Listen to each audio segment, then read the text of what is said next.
썰TV 구독자 여러분, 안녕하세요. 저는 서울 강남에 거주하고 있는 30대 후반 이혼 여성입니다. 전 남편과 이혼한 지는 꽤 됐어요. 대략 2년 정도 흐른 것 같습니다. 가끔 잠자기 전에 유튜브를 보며 쉬는데 우연히 썰TV를 알게 되었어요. 그냥 잠자면서 들을 겸 라디오처럼 틀어놓았는데 듣다 보니 재미있는 사연들이 많더군요. 저와 비슷하게 막장 시댁을 경험한 사연도 있었고요. 제 이야기도 빠질 수 없겠다 싶어서 이렇게 사연 보냈습니다. 저는 밑바닥부터 시작해서 일으킨 회사를 운영하는 대표였어요. 한때 일이 잘못돼서 크게 말아먹을 뻔했는데 구사일생으로 다시 일어섰습니다. 그때 시모는 능력 없는 며느리 필요 없다며 호되인 시집살이와 함께 저를 내쫓았습니다. 의지할 때라고는 아무도 없는 제게 모질게도 굴었죠. 거의 쫓겨나다시피 해서 이혼당했어요. 그리고 3년 후 기적적으로 시모를 다시 만났습니다. 그것도 은행에서요. 3년 동안 저는 이를 갈고 다시 일어섰습니다. 그리고 저를 가차없이 버렸던 그들에게 보란듯이 보여줬죠. 그때 저를 보고 놀란 표정으로 위아래를 훑어보던 시모의 표정이 아직도 잊지 못합니다. 곱씹어 생각하면 할수록 웃음만 나오네요. 그럼 그 순간의 통쾌함을 여러분들께 선사하겠습니다. 지금부터 제 이야기 시작할게요. 저는 부모님이 없습니다. 아니, 정확히 말하면 누구인지 모른다고 해야겠네요. 저는 어려서부터 보육원에서 자랐어요. 저를 낳아준 부모가 보육원에 버리고 간 것만 기억납니다. 그래서 부모의 사랑이 뭔지 잘 알지 못했어요. 다른 친구들은 부모에게 사랑받을 동안 저는 혼자서 자라는 법을 배워야 했습니다. 어릴 때는 이게 참 서럽고 슬펐는데 나이를 먹으면 먹을수록 점차 익숙해지더라고요. 보육원에 있을 때는 풍족하지 못해도 어느 정도 지낼만 했습니다. 문제는 성인이 된 이후였어요. 성인이 되면 더 이상 보육원에 있을 수 없습니다. 때가 되어 보육원을 나와 독립하게 되었을 때 기분이 참 묘하더군요. 늘 여럿이서 함께 지냈는데 저 혼자 덩그러니 남겨진 기분. 삭막한 사회에서 혼자 어떻게든 살아남아야 하는 낯섦. 마치 또 한 번 버려진 기분이었습니다. 원에서의 생활이 좋은 건 아니었지만 사회에 나와보니 그나마 그것도 천국이었습니다. 정말 하루하루가 힘들고 막막하기만 했어요. 보육원에서 준 돈으로 겨우 저 하나 지낼 곳을 구했고 먹고 살기 위해서 뭐든 닥치는 대로 일했습니다. 사장님 안녕하세요. 여기 문 앞에 아르바이트생 구한다고 적혀 있던데 혹시 구하셨나요? 아니, 아직 구한 건 아닌데 아가씨 가게는 조금 어려울 것 같아. 힘쓰는 일도 많고 새벽 시간에 혼자 하는 거라 위험하거든. 그런 거라면 괜찮아요. 저 힘도 잘 쓰고 새벽에 하는 일 많이 해봐서 무섭거나 그런 거 없어요. 뭐든 열심히 할 수 있습니다. 시켜만 주세요. 자신 있어요. 혼자 먹고 살아야 하다 보니까 이런저런 일 가릴 처지가 못했습니다. 하루에 아르바이트를 몇 개나 했는지 몰라요. 잠도 줄이고 먹는 것도 최소화했습니다. 그래야 겨우겨우 사라지더라고요. 제가 이렇게 이 악물고 버텼던 이유는 보다 더 나은 미래를 가지고 싶었기 때문입니다. 세상에 믿을 사람이라고는 오직 저밖에 없었어요. 가난하고 의지할 사람도 없으니까 돈이나 많이 벌고 싶었습니다. 그래서 제 꿈은 무조건 돈 많이 버는 사람이었어요. 어떻게 하면 돈을 많이 벌까 고민해봤는데 공부 잘해서 성공하는 게 제일 나은 방법이겠더라고요. 천만다행인 게 나름 공부머리가 있는 편이었습니다. 학원 다니고 과외받는 아이들에게 밀리는 건 당연했지만 교과서 위주로만 공부해도 나쁜 성적은 아니었어요. 만일 제대로 학원 다니고 과외까지 받았다면 그 아이들보다 훨씬 더 잘했을 겁니다. 오죽하면 담임 선생님께서 안타까워하셨을 정도였죠. 누군가 조금만 뒷바라지 해주면 분명 좋은 성과를 이루어낼 수 있을 텐데 하고 말입니다. 오로지 저 혼자 해결해야 했기 때문에 제가 할 수 있는 유일한 발악은 교과서 위주의 공부뿐이었어요. 그래도 감사한 게 담임 선생님께서 많이 챙겨주셨습니다. 공부 잘하는 아이들과 치열하게 경쟁했지만 그래도 운 좋게 좋은 대학을 들어갔습니다. 어찌어찌 해서 입학은 했는데 등록금 마련하는 게 쉬운 일이 아니더라고요. 장학금이라도 받아보려고 정말 최선을 다했습니다. 수업 듣고 공부하랴, 아르바이트 하랴, 정말 정신없는 삶이었어요. 여유라고는 조금도 찾아볼 수 없는 그런 삶. 잠이 부족하고 잘 못 먹어서 빼빼 말랐어도 저는 모든 순간 최선을 다했습니다. 제게 주어진 시련을 어떻게든 극복해내려고 노력했어요. 비록 지금은 죽을 만큼 힘들지만 언젠가는 웃을 날이 올 거다. 이렇게 생각하면서 버텼습니다. 그렇게 4년을 죽을 듯 바득바득 버티다가 졸업했어요. 그리고 한 회사에 들어갔는데 거기서 좋은 사람을 만났습니다. 그 사람은 가족이 없던 제게 많은 사랑을 베풀어준 유일한 사람이었어요. 지영아, 이게 뭐야? 내 거 사면서 네 것도 같이 샀어. 신발이네? 이거 비싼 거잖아. 괜찮아, 그냥 신어. 너 맨날 똑같은 옷에 똑같은 신발만 신고 다니잖아. 사람들이 너보고 뭐라 그러는 줄 알아? 단벌 신사래. 신발 밑창 다 달았는데 언제까지 신고 다니려고. 그러지 말고 이거 신어. 세일할 때 산 거라 그렇게 안 비싸. 회사에 취직한 뒤로는 확실히 전보다 나은 삶을 살고 있었습니다.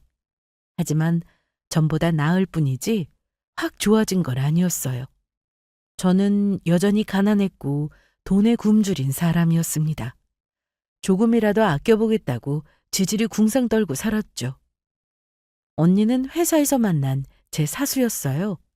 회사에 처음 들어온 신입생인 저를 언니가 잘 챙겨줬습니다. 제게 일을 가르치며 하루빨리 적응할 수 있게 도와줬어요. 언니랑은 처음부터 성격이 잘 맞았던 것 같습니다. 같이 붙어 다니면서 일하다 보니까 많이 친해지게 됐고 나중에는 편하게 언니 동생 사이로 지내게 됐어요. 언니는 고단한 제 삶에 선물과도 같은 존재였습니다. 언니가 있어서 얼마나 좋았는지 몰라요. 진짜 제 친언니같이 잘 챙겨줬거든요. 저는 그런 언니에게 매 순간 위로받는 기분이었고요. 저는 그런 언니를 잘 따랐고 많이 의지했습니다. 언니도 그런 저를 친동생처럼 예뻐했어요. 신기하게도 언니와 저는 처지가 비슷했습니다. 언니는 부모님의 이혼으로 할머니 손에서 컸다고 들었어요. 저처럼 보육원에 버려진 건 아니지만 할머니에게 버려진 거니 저와 같다고 표현했습니다. 어릴 때 동생이나 오빠가 있는 친구들이 부러웠대요. 할머니가 일찍 돌아가신 후로 혼자 지내서 그런가 외로움도 잘 탔고요. 우리는 비슷한 공통점이 있으니 더 빨리 친해질 수 있었습니다. 그렇게 서로를 의지하며 서로에게 힘이 되어주는 존재가 되었죠. 그러던 어느 날이었습니다. 언니와 함께 회사를 다닌 지 언 5년째 되던 날, 언니는 더러워서 못해 먹겠다며 회사를 관두겠다고 했어요. 나 더 이상은 못 다녀. 이놈의 회사 당장 그만둘 거야. 그 인간 단 하루도 보고 싶지 않아. 제가 언니를 좋아해서가 아니라 언니는 정말 일을 잘하기로 유명한 사람입니다. 언니한테 배우면서 멋있다고 느낀 적도 많고 나도 이렇게 유능한 사람이 되고 싶다고 다짐할 때가 많았어요. 그런 언니가 돌연 회사를 관두겠다고 하니까 적잖은 충격을 받았습니다. 언니가 없는 회사 생활을 상상해 본 적이 없었습니다. 언니도 되도록이면 다니고 싶었지만 변태짓을 일삼는 상사 때문에 도저히 못 참고 사표를 던졌어요. 이 부장이라고 회사에서 모르는 사람이 없을 정도로 꽤 유명한 사람이 한 명 있었습니다. 그 사람은 미혼인 젊은 여직원들에게만 쓸데없는 스킨십을 일삼고 때로는 노골적으로 성적인 말을 던지곤 했어요. 이 부장한테 성희롱 안 당한 여직원이 없을 정도였죠. 결혼 안 한 젊은 여직원이라고 하면 아주 사족을 못 썼습니다. 그러던 중에 언니를 제일 마음에 들어 했어요. 왜냐?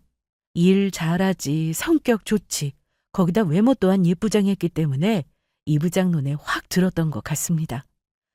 다른 여직원들에게도 비슷하게 성희롱을 일삼긴 했지만 특히 언니한테 더 심했던 것 같아요. 성희롱도 참기 힘들지만 더 참기 힘들었던 건 언니의 아이디어를 본인 것처럼 아무렇지 않게 가로채는 겁니다. 목구멍이 포도청이라 더럽고 치사해도 참고 살았는데 언니는 계속 이런 취급받으며 일할 수 없다고 선언했고 당당하게 사표를 던졌습니다. 그리고 어차피 그만둘 건데 뭐가 무섭겠냐면서 여직원들 대표로 총대를 메고 이 부장을 사내 성희롱으로 고발까지 했어요.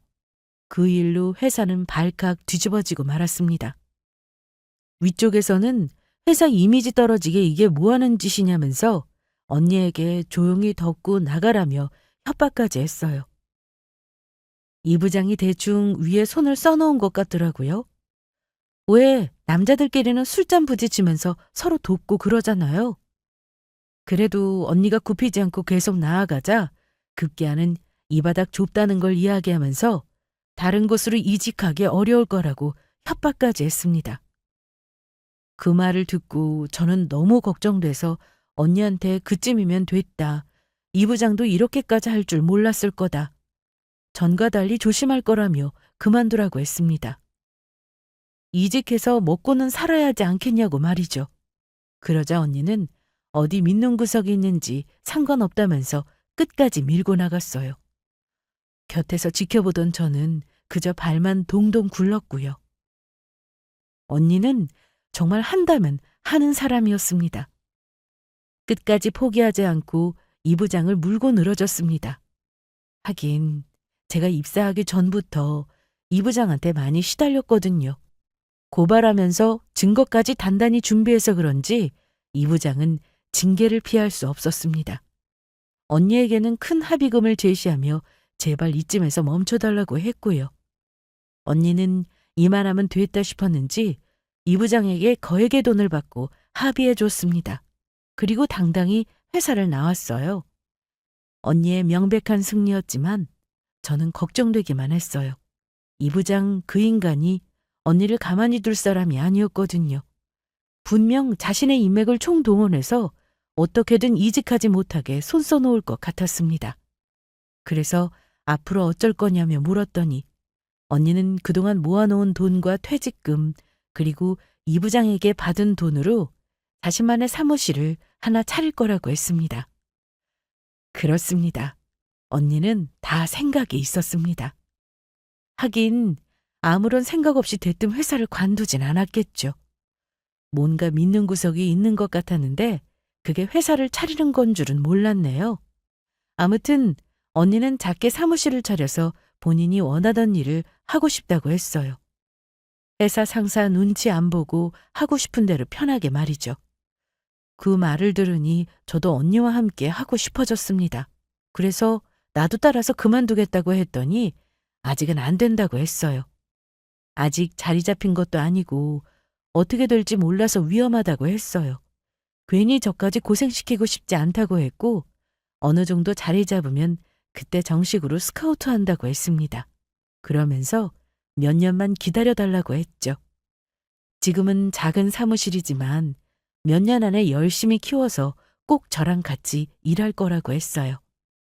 그렇게 3년 후 언니는 정말 약속을 지켰습니다. 언니의 스카우트 제안에 저는 기쁜 마음으로 회사를 나왔고 함께 동업을 시작했어요.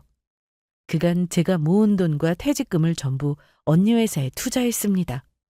언니는 괜찮다며 한사코 거절했지만 저는 언니 회사를 함께 키워나가고 싶은 꿈을 키웠거든요.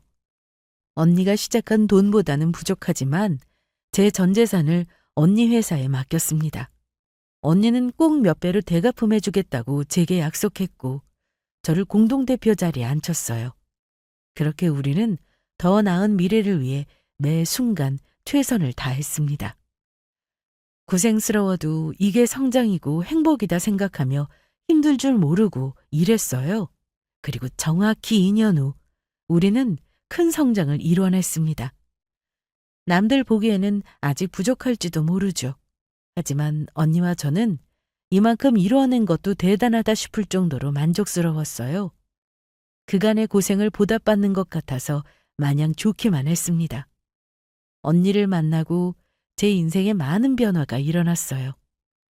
돈도 많이 벌었고 어느 정도 여유가 생겨났죠. 그리고 그때 남편을 만났습니다. 지인과 같이 술자리를 하던 중 우연히 지인의 소개로 남편을 만나게 됐고 서로 호감을 느껴 만나기 시작했어요. 그리고 1년 정도 연애하자 슬슬 결혼 이야기가 나왔습니다. 둘 다 나이가 있어서 그런지 자연스럽게 결혼 이야기가 나온 것 같아요. 저는 부모가 없어서 남편 집에 허락받으러 인사드리러 갔는데 시모가 버선발로 나와 저를 맞이해 줬습니다. 어머니, 안녕하세요. 처음 뵙겠습니다. 아이고, 어서 와요. 오는 길 힘들지 않았으려나 모르겠네. 배고플 텐데 어서 들어와요. 아주 내가 상다리 부러지게 차려놨어. 사실 제가 고아 출신이다 보니까 마음에 안 들어 하시면 어쩌나 꽤 걱정했거든요. 그런데 시모는 고아 출신인 게 뭐 어떠냐면서 그런 거 하나도 상관없다고 했습니다. 되려 혼자서 이렇게 잘 큰 게 얼마나 기특하냐면서 제 칭찬을 많이 해주더라고요. 혹시라도 저를 마음에 안 들어 해서 반대하실까봐 걱정 많이 했는데 시모는 저희의 결혼을 허락해줬고 크게 축하해주며 적극적으로 지지했습니다. 그렇게 우리는 별 무리 없이 결혼했어요. 그리고 시모는 제 손을 따뜻하게 잡으며 이렇게 말했습니다. 부모 없이 살아서 엄마의 사랑이 뭔지 모를 텐데 앞으로 본인이 시어머니이자 엄마가 되어준다고 말이죠. 엄마요? 그래, 앞으로 나를 엄마라고 부르렴. 원래 시어머니가 또 다른 엄마 아니겠니? 부모 사랑 못 받고 얼마나 혼자서 외로웠겠어. 이제라도 엄마 사랑이 뭔지 내가 알려줄 테니까 어려워하지 말고 엄마처럼 생각해. 알겠지? 시모의 말에 저는 어색한 미소를 지었습니다. 사실 실감이 잘 안 났던 것 같아요. 저를 생각해서 해준 말에 따스한 마음을 느꼈지만 엄마라는 단어가 저한테는 알지 못하는 세계와 같은 거였습니다.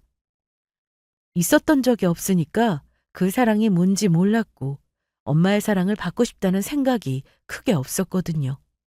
뭘 알아야 원하고 갈망할 테니까요. 엄마 사랑받는 친구들이 부럽기는 했어도 저한테 해당되지 않는 부분이었기 때문에 그냥 포기했던 것 같습니다. 그런데 시모가 제 엄마가 되어준다고 하니까 어안이 벙벙하더라고요.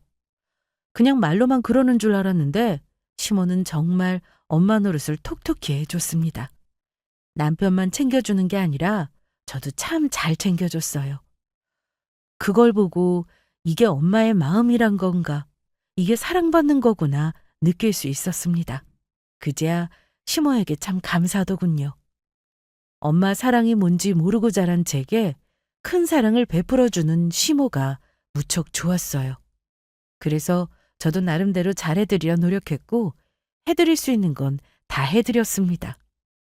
아무래도 언니랑 공동대표로 일하고 있으니 남편보다 벌이가 좋았어요. 그래서 경제적으로 여유가 있었고 시모의 용돈을 챙긴다든지 여행을 보내드린다든지 돈으로 많은 것들을 챙겨드렸습니다. 그때마다 시모는 능력 좋은 며느리 얻어서 횡재한다며 좋아했고요. 옆집 아줌마가 나를 얼마나 부러워하는 줄 알아? 나더러 며느리 하나 잘 뒀대. 하긴 어디서 이렇게 능력 있는 며느리를 구하겠어. 내 주변에 새아가만큼 능력 있는 며느리가 없어. 회사 대표가 어디 쉽겠어? 내가 진짜 며느리 하나는 잘 들였지. 능력 좋지, 돈도 잘 벌지, 다른 집 며느리 주는 용돈과는 비교할 게 못돼. 우리 아들하고 내가 전생에 나라를 구했나 봐. 시몬은 능력 있는 며느리를 둬서 복받았다며 주변 사람들에게 제 자랑을 아끼지 않았습니다. 저와 결혼할 남편을 자랑스러워했고요. 항상 남편에게 새아기 거슬리는 행동 하지 마라, 새아기 말 잘 들어라 등등 저를 위한 말들을 아끼지 않았습니다. 시모 또한 시어머니로서 시집살이 시키는 일을 일절하지 않았어요. 시어머니 대접받고 싶으실 만도 한데 그런 게 일절 없었어요. 지금 따지고 보면 그럴 만도 합니다. 제가 돈으로 다 보상해줬기 때문이죠. 이때는 이런 삶이 평화롭기만 했습니다. 제가 뭘 특별히 해주지 않아도 남편과 시몬은 만족스러워했으니까요. 지금 생각해보면 이들에게 저는 그리 중요한 존재가 아니었던 것 같아요. 그저 돈이면 모든 것이 허용되던 사람들, 저를 돈으로 생각했습니다. 어릴 적부터 가족이 없던 저는 저를 돈으로 생각해도 마냥 좋았어요. 처음으로 내 울타리가 생겼다는 생각에 잘못됐다는 생각을 하지 못했습니다. 눈뜨고도 뭐가 맞고 틀린지 분간하지 못했던 거요. 이런 가족이라도 있다는 것에 감사하며 저는 제자리에서 할 수 있는 최선을 다했어요. 이렇게라도 남편과 엄마가 되어준다는 시모를 곁에 두고 싶었습니다. 돈으로라도 그들을 제 곁에 묶어두고 싶었어요. 그러던 어느 날 회사에 급한 위기가 닥치고 말았습니다. 대표님, 이 대표님이랑 연락이 안 돼요. 출장에서 돌아오실 때가 됐는데 아무리 연락해도 전화를 안 받으세요. 보통 도착했다는 연락 해주시는데 이번에는 도착했다, 출발했다, 뭐 이런 연락이 한 통 없네요. 혹시 무슨 일 있으신 건 아니겠죠? 이런 적 한 번도 없었는데. 무슨 사정이 있겠지. 괜찮을 거야. 내가 한번 해볼게. 언니는 계약 문제로 해외 출장 가는 일이 많았습니다. 저는 국내 위주로 업무를 보고 언니는 해외 위주로 업무를 보곤 했어요. 일본어, 중국어, 영어 할 줄 아는 능력이 많아서 해외에 나가는 일이 많았습니다. 그런데 하루는 직원이 언니와 도무지 연락이 안 된다면서 이상하다고 하더군요. 저는 무슨 사정이 있어서 그런 거라 생각하고 대수롭지 않게 여겼어요. 늘 해오던 일이고 언니가 알아서 잘할 거라 믿었기 때문에 별 문제 없을 거라 생각했죠. 괜찮을 거라 생각하고 연락을 취했는데 직원의 말처럼 아무리 전화를 걸어도 받질 않았습니다. 무려 3일을 말이죠. 출장에서 일을 마치고 돌아와야 할 사람이 귀국도 안 하고 연락도 안 받으니까 슬슬 초조해졌어요. 진짜 무슨 일이라도 있는 건 아닌가 답답하고 미치는 줄 알았습니다. 참다 언니 집에 찾아가 보기도 했고 경찰에 신고까지 했어요. 그런데 언니가 애도 아니고 다 큰 성인이라 사고가 아닌 잠적했을 가능성도 배제할 수 없다고 했습니다. 저는 그럴 리 없다고 주장했지만 경찰은 언니가 회사 돈을 가지고 사라진 걸 수도 있다고 했어요. 해외 계약 문제로 투자할 부분이 있었고 출장 가면서 회사 돈을 제법 많이 가지고 출국했습니다. 계약 성사시키면 몇 달 뒤 채워질 돈이었고요. 저는 계약 때문에 투자 목적으로 가지고 간 거라고 주장했지만 그들은 그 돈을 가지고 튄 걸지도 모른다면서 언니를 이상한 사람으로 몰더군요. 저는 그럴 리 없다면서 끝까지 아니라고 했고 경찰은 우선 조사해보겠지만 해외에서 마음먹고 잠적한 사람을 찾는 건 사실상 어렵다고 했습니다. 저는 그게 아니라 무슨 문제가 생긴 거라면서 제발 좀 찾아달라고 했어요. 경찰은 확답할 수 없지만 우선 최선을 다해보겠다며 기다리라고 했습니다. 저는 그렇게 생각하지 않는데 경찰도 그렇고 회사 직원들도 그렇고 심지어 시모와 남편마저도 언니를 의심하기 시작했습니다. 다들 회사 돈 들고 튄 거라며 수군거리기 시작했어요. 언니가 실종된 지 한 달이 넘어가니까 그런 말들이 나오기 시작했습니다. 하지만 제가 아는 언니는 절대 그럴 사람이 아니었어요. 저는 모두에게 그런 게 아니라며 우리가 알지 못하는 사정이 있을 거라고 했지만 도무지 믿질 않았습니다. 저더러 언니한테 제대로 이용당한 거라고 했어요. 제 돈과 그동안 불린 회사 돈을 가지고 튀기 위해 몇 년간 저를 속인 거라고 말이죠. 아무도 제 말을 믿어주지 않았어요. 나타날 사람이면 진작 나타났을 거라고 했고, 이 정도로 아무 연락이 없는 건 저를 속이고 돈을 가로채기 위한 거라고 했습니다. 모두들 저를 호구 취급했죠. 회사의 돈 절반 이상을 언니가 가지고 간 바람에 상황은 이상하게 흘러갔습니다. 아무리 아니라며 언니를 믿고 기다려도 당장 나가야 할 돈이 있어서 그런가 회사가 휘청거리기 시작했어요. 시모는 이러다 다 말아먹고 길거리에 나는 거 아니냐면서 언니를 원망하기 시작했고, 그때부터 제게 본색을 드러내기 시작했습니다. 몇 달간 어떻게든 버텨보려 노력했지만 계속해서 나가는 돈을 틀어막기란 역부족이었어요. 결국 버티다 못해 회사 문을 닫아야만 했습니다. 저는 이 일로 충격을 받기보다 몇 년 동안 언니와 일으켰던 회사를 닫아야 했다는 사실에 충격을 받게 됐고, 지키지 못했다는 상실감이 컸습니다. 그러면서 돌아오지 않는 언니를 걱정하며 기다리기만 했죠. 시모는 그런 저를 못마땅하게 쳐다보며 못살게 굴었고요. 너 아주 팔자 좋다. 내 아들은 어떻게든 먹고 살려고 있는 대로 고생하는데 너는 집에서 팔자 좋게 그 계집애 걱정이나 하고 있니? 내가 이 꼴 보자고 귀한 내 새끼 너한테 준 줄 알아? 아유, 내 팔자야. 그럼 그렇지. 돈 많은 며느리 하나 물었다 했다. 이렇게 말아먹고 우리 아들한테 얹혀 살 줄 누가 알았겠어. 됐고, 꼴도 보기 싫으니까 당장 나가서 뭐라도 해. 내 앞에서 네 변상 치우란 말이야. 회사 문을 닫자마자 시모는 감춰뒀던 본색을 드러내기 시작했어요. 세상 다정스럽고 인자하기만 했던 시어머니였는데 저를 못 잡아먹어서 안달난 사람으로 바뀌었습니다. 언제는 시어머니이자 엄마가 되어준다며 제 손 꼭 붙잡고 따뜻하게 웃어주던 사람이 돈 하나로 이렇게 바뀔 수 있나 싶더라고요. 전부터 저보다 제 돈을 더 좋아하고 있다는 걸 알고 있었지만 이렇게 한순간에 확 바뀔 줄은 몰랐습니다. 그래도 그동안 제가 해온 것들이 있고 산 정이 있는데 걱정은커녕 짐짝 취급을 하니까 서운하기도 하고 허망함이 컸던 것 같아요. 시모뿐만 아니라 남편도 저를 그런 식으로 취급했습니다. 제가 대표 자리에 있을 때만 해도 저를 많이 위해주던 사람들이 싸늘하게 바뀌니까 적응이 안 되더라고요. 저는 이런 가정이라도 지키고 싶은 마음이었는데 그간의 내 노력이 다 헛수고였구나. 정말 나를 돈으로만 생각했구나. 실망스러웠고 허탈했습니다. 제가 살아온 모든 것들이 부정당하는 기분이었어요. 시모는 바보같이 그 언니라는 사람만 믿고 그동안 모아온 돈이며 퇴직금이며 전 재산을 다 회사에 집어넣었냐면서 제대로 호구 잡혔다며 저를 무시했어요. 본인 아들만 고생시키지 말고 나가서 뭐라도 하라며 등 떠밀었습니다. 그러다가 나중에는 가정부 하녀 취급을 하더라고요. 한 번은 오랜만에 만나는 친구들을 집에 데리고 왔는데 저를 며느리가 아닌 집안 가정부로 소개하더군요.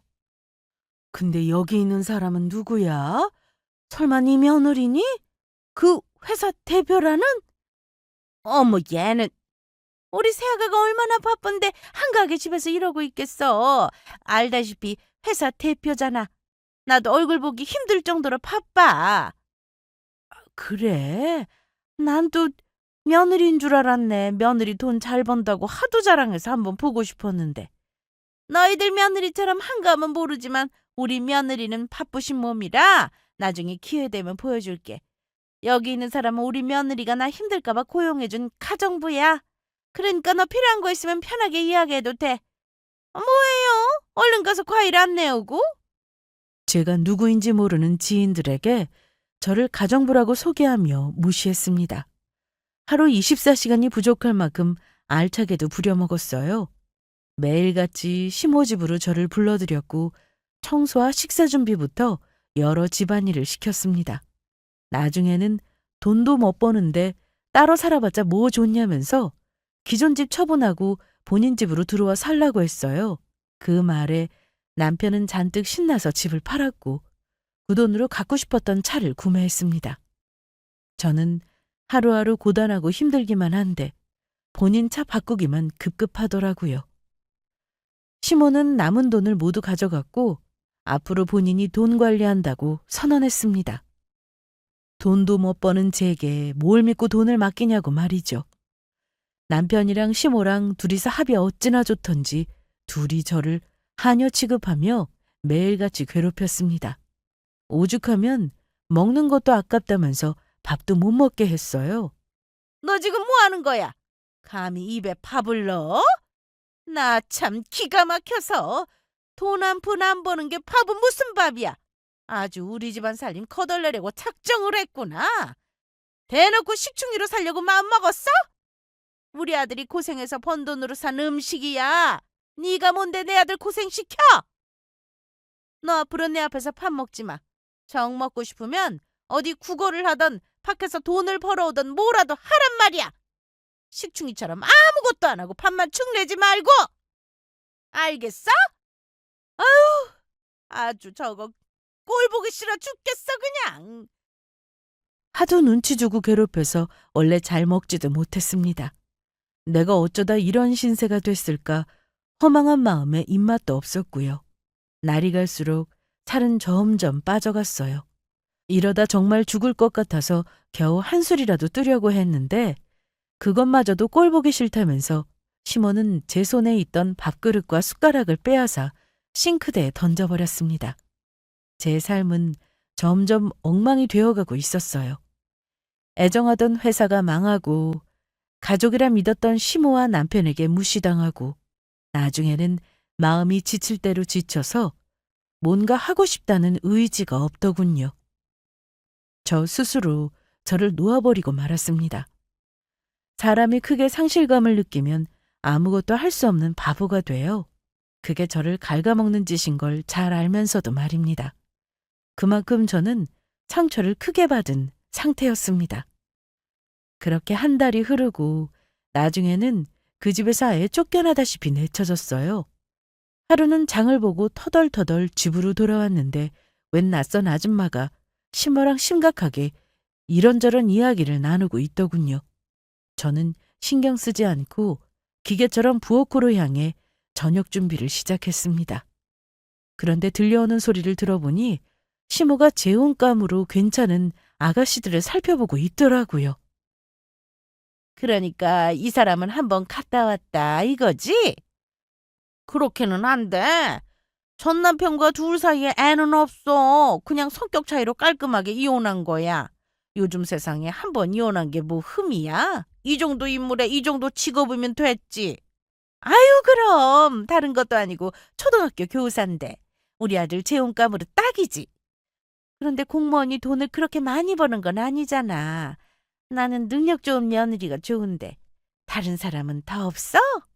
제가 버젓이 살아있는데 제 앞에서 아무렇지 않게 남편의 재혼감을 고르는 시모. 그래요.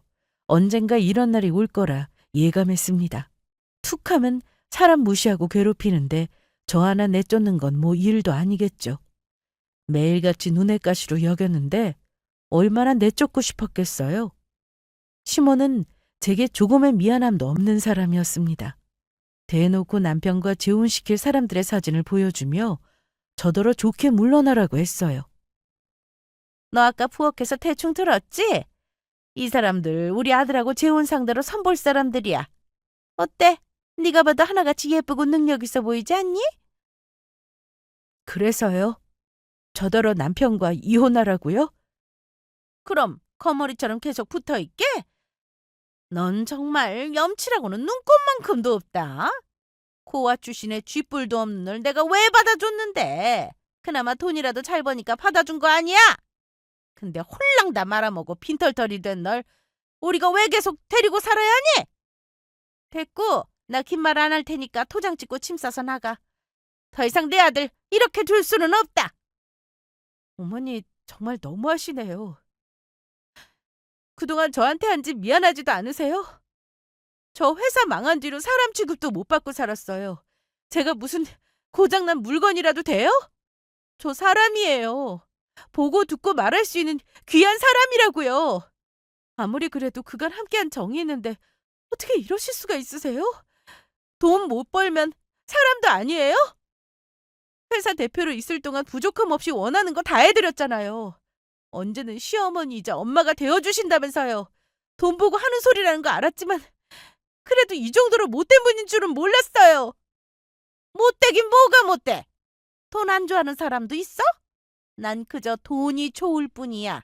그리고 난 너한테 받은 만큼 은혜 갚았어. 그동안 먹이고 재워줬잖니. 할 만큼 했으니까 이제 이 집에서 나가. 더 이상 너 같은 거 며느리로 두기 싫으니까. 시모는 제 손에 도장을 쥐어주며 이혼 서류에 억지로 도장을 찍게 했어요. 남편은 소파에 앉아 리모컨으로 채널을 돌리며 조금도 신경 쓰지 않았습니다.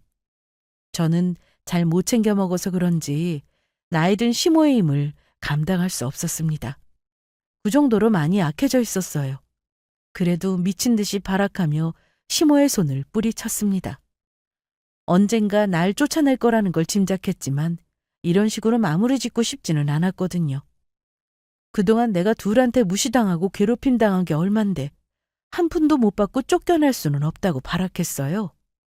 그동안 바보 같아서 당하고 있었던 게 아니라 큰 상실감에 스스로를 놓고 있었던 것뿐이라고 했습니다. 한 번도 가족이 없던 나라서 이런 어긋난 가족이라도 쥐고 싶은 마음이었다고 호소했어요. 그러나 남편과 시모는 가소롭다는 듯 비웃기만 했고 급기야는 가방에 제 옷가지를 우겨넣더니 현관문 밖으로 던져버렸습니다. 그리고 저도 짐짝 버리듯 같이 내쫓았어요. 추운 겨울날 얇은 옷만 입고 쫓겨난 저는 오갈 데 없이 여기저기 떠돌았습니다. 사실 이때 제 인생이 너무 비참해서 나쁜 생각까지 했어요. 날 찾는 사람 하나 없고 이 세상에 믿을 사람 없는데 살아서 뭐하나라는 생각이 가득했습니다. 이렇게 비참하게 살 바에는 그냥 죽는 게 낫겠다 싶었어요. 정처 없이 길을 걸으며 하염없이 눈물만 쏟아냈습니다. 그러다 문득 정신을 차려보니 언니와 함께 차렸던 회사가 눈에 보였어요. 그때 행복했던 기억을 떠올리며 물끄러미 회사 건물을 바라보고 있는데 누군가 제 이름을 부르며 달려오는 소리가 들렸습니다. 그 목소리는 참으로 익숙했습니다. 한없이 따뜻하기만 한 음성, 미치도록 듣고 싶었던 소리였어요. 놀란 마음에 뒤를 돌아보니 사라졌던 언니가 저를 향해 뛰어오고 있었습니다. 언니? 몇 달 만에 보는 언니의 모습은 많이 달라져 있었습니다. 아니, 서로가 달라져 있었죠. 둘 다 어디 아픈 사람처럼 헬쑥해져 있었으니까요. 우리는 어떠한 말도 없이 서로의 얼굴을 확인한 뒤 부둥켜 안고 한없이 울기만 했습니다. 정말 언니가 나를 속이고 버린 걸까? 아니면 잘못돼서 못 오는 걸까? 별의별 생각을 다 했어요. 하지만 언니는 결코 날 배신할 사람이 아니라며 끝까지 믿었습니다. 어디에선가 무사하기만을 바랐는데 이렇게 다시 만나게 되니 참 좋더군요. 언니는 제가 집에서 쫓겨났다는 걸 알고 있었습니다. 말없이 제 짐을 챙기더니 본인의 집으로 저를 데려왔어요. 그리고 우리는 그동안 못다한 이야기를 오래도록 나눴습니다. 결론부터 말씀드리면 언니는 저를 배신한 게 아니었어요. 해외 출장지에서 큰 사고가 있었더라고요. 자칫하면 생명에 큰 지장이 있을 수 있는 사건이었는데 언니는 천만다행으로 목숨을 건졌습니다. 오랫동안 의식 없이 누워있다가 겨우 눈을 떴고 그곳에서 치료를 받으며 건강을 회복했대요. 몇 번이고 제게 연락을 취하려고 노력했지만 하필 시모가 제 핸드폰을 없애버린 뒤라서 연락이 되질 않았습니다. 집에서 놀고 먹는 게 핸드폰은 무슨 핸드폰이냐면서 없애버렸거든요. 제 차, 노트북, 핸드폰 등등 다 시모한테 뺏겼습니다. 돈도 못 버는데 이런 거라도 팔아서 살림에 보태야 한다고 했거든요. 집에서 제 개인 시간 같은 건 없었고 몇 달 동안 그저 남편과 시모의 종으로만 살았어요. 언니는 가까스로 몸을 회복하고 한국에 돌아왔지만 저를 찾을 수 없었다고 했습니다. 하긴 남편과 살던 집 처분하고 시모네로 들어가 살았으니 저를 찾는 게 쉽지 않았을 거예요. 마지막 희망이라도 걸어보자 싶어서 우리가 일했던 회사 건물로 찾아왔고 그 근처에 전단지라도 부착하려고 했는데 마침 저를 딱 만나게 된 겁니다. 언니는 남편과 시모에게 당한 이야기를 듣고 크게 분노했습니다. 어떻게 사람을 이런 식으로 대할 수 있냐면서 난리쳤어요. 그러다가 이게 다 본인 때문에 벌어진 일이라며 미안해했습니다. 열심히 키운 회사도 문 닫게 하고 시모와 남편에게 종 취급받으며 쫓겨나게 하고 미안해서 얼굴을 둘 수 없다고 했어요. 저는 그런 언니에게 괜찮다며 언니의 잘못이 아니라고 했습니다. 오히려 어떻게든 회사를 지켰어야 했는데 그러지 못한 게 미안할 뿐이라고 했어요. 그 말에 언니는 이제라도 늦지 않았다면서 다시 시작하자고 했습니다. 해외 출장 갈 때 사용할 목적이 있어서 가지고 간 회사 돈이 남아있다며 이걸로 얼마든지 시작할 수 있다고 했어요. 전과 달라진 게 많아서 부족할 수도 있지만 그래도 우리 둘이 함께라면 얼마든지 다시 일어설 수 있을 거라고 했습니다. 아마 저 혼자라면 겁이나 뒷걸음질 쳤을 거예요. 그러나 제 곁에는 든든한 언니가 있습니다. 언니의 말처럼 우리 둘이 함께 힘을 합친다면 얼마든지 이겨낼 수 있을 거라는 믿음이 생겨났어요. 그래, 어차피 더 이상 잃을 것도 없는데 다시 한번 힘내보자 마음먹었고 우리는 새롭게 다시 시작했습니다. 그 과정에서 저는 남편과 이혼했어요. 언니가 있는 돈 없는 돈 박박 모아서 변호사를 붙여줬고 조금이라도 제 몫을 챙길 수 있도록 도와줬습니다. 결혼 기간이 길지 않아서 아파트 판돈의 반만 챙길 수 있었어요. 남편과 시모는 그것도 주기 싫어서 구질구질하게 나왔지만 소송으로 이어지면 본인들도 피곤하니까 오만 욕을 뱉어내며 토해냈습니다. 저는 그들에게 받은 돈을 회사 운영에 사용했어요. 언니는 그러지 말라고 말렸지만 이렇게라도 도움이 되고 싶었습니다. 언니의 도움이 아니었다면 저는 비참하게 제 삶을 끝냈을지도 모르니까요. 언니와 저는 전보다 더 독하게 일에 매달리며 살았습니다. 한번 벼랑 끝에 내몰리니까 무서울 게 없더라고요. 죽기 아니면 까무러치기로 온 마음을 다해 회사만을 생각하며 살았어요. 어떻게든 다시 일어나고 싶은 욕망이 가득했습니다. 다시 그때처럼 행복하고 싶었거든요. 그렇게 3년을 제대로 먹지도 자지도 않고 죽어라 일했어요. 오로지 회사만 생각하면서요. 어느 순간 정신 차려보니 처음과 비교할 수 없을 정도로 커져 있었습니다. 역시 노력은 배신하지 않더라고요. 처음 회사를 키웠을 때만큼은 아니었지만 그래도 우리는 큰 성과를 이루어냈어요. 한번 희망을 맛보니까 그 다음은 쉽기만 했습니다. 저는 점차 안정감을 찾아나갔고 다시 예전의 삶을 되찾았어요. 언니와 다시 공동대표가 되어 계속해서 우리의 회사를 키워나갔습니다. 그러던 어느 날 회사 일로 은행에 들러 업무를 보던 중 다시는 마주치고 싶지 않았던 사람을 우연히 만나게 되었습니다. 그 사람이 누구냐고요? 바로 시모였어요. 아니 이게 누구야? 죽었나 살았나 궁금하던 참이었는데 어떻게 여기서 다 만나니? 그나저나 너 얼굴 좋아 보인다. 이혼할 때랑 아주 딴판이네. 행색도 화려한 게 이혼하면서 우리 아들한테 빼앗아간 돈으로 치장한 거야? 꼬락서니 보아하니 정신 차리려면 멀었네. 네가 언제까지나 대표인 줄 알아? 회사 망하고 우리 아들한테 빼앗은 돈으로 먹고 살려면 어떻게든 허리띠 졸라매고 살아야지. 이렇게 사치 부리면 써. 오랜만에 본 시모는 조금도 변한 게 없었습니다. 여전히 저를 무시하는 표정으로 바라봤고 조롱하기 바빴어요. 다시는 마주치고 싶지 않았어도 가끔 그 인간들은 어떻게 살까 궁금하기는 했습니다. 저주하고 싶을 만큼 미워했지만 그래도 이렇게 만나는 게 썩 싫지만은 않더라고요. 저는 더 이상 그때처럼 비루한 삶을 살고 있지 않았으니까요. 저는 조금의 동요도 하지 않았고 여유롭게 웃으며 시모의 말을 받아쳤습니다. 그러게요. 정말 오랜만이네요. 어떻게 살고 있나 궁금했는데 여기서 답을 줄 누가 알았겠어요. 참, 아줌마 아들은 재혼했나요? 대충 건너 듣기로는 아직 혼자인 걸로 아는데. 왜? 재혼 안 했으면 다시 차려보고 싶어서 그러니? 꿈깨. 어딜 넘봐.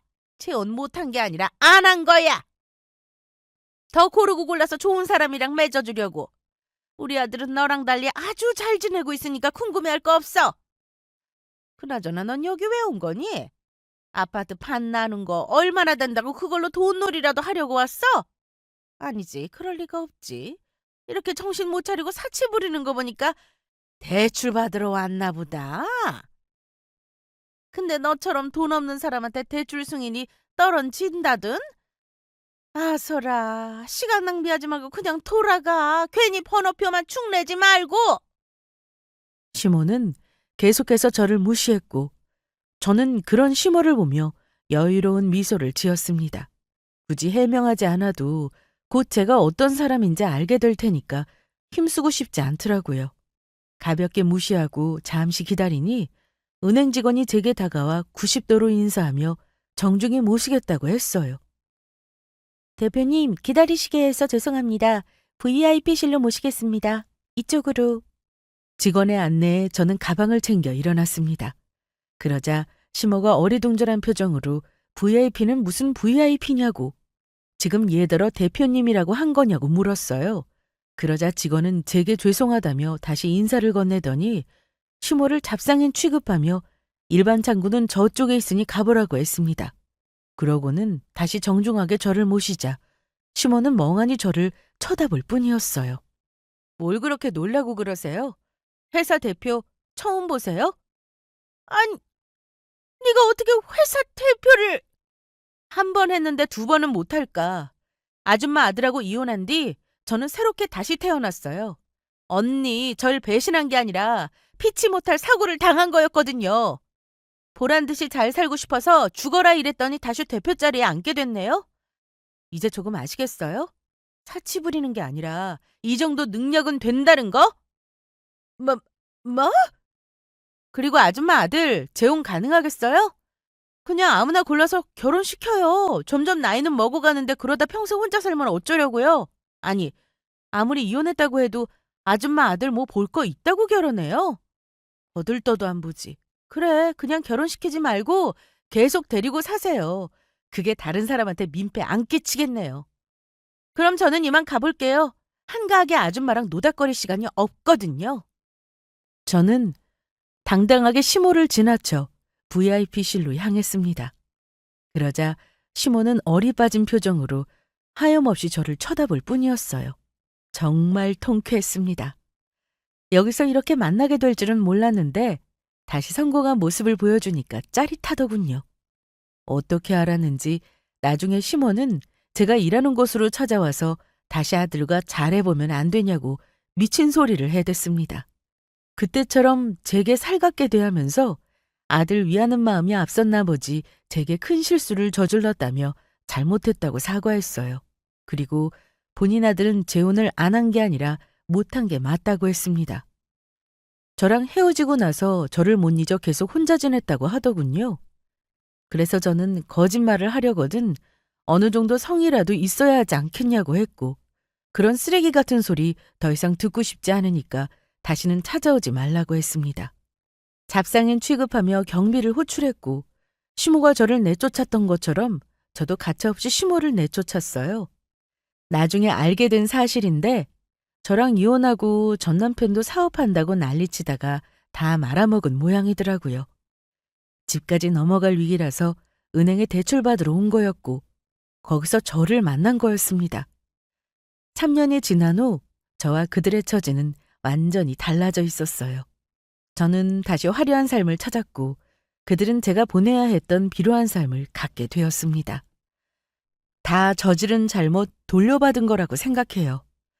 아무튼 죗값을 톡톡히 치른 것 같아서 통쾌하기만 합니다. 사람 쉽게 안 바뀌겠지만 그 못된 마음은 조금은 내려놓고 반성하기를 바라요. 그럼 지금까지 저의 긴 사연을 들어주셔서 감사합니다.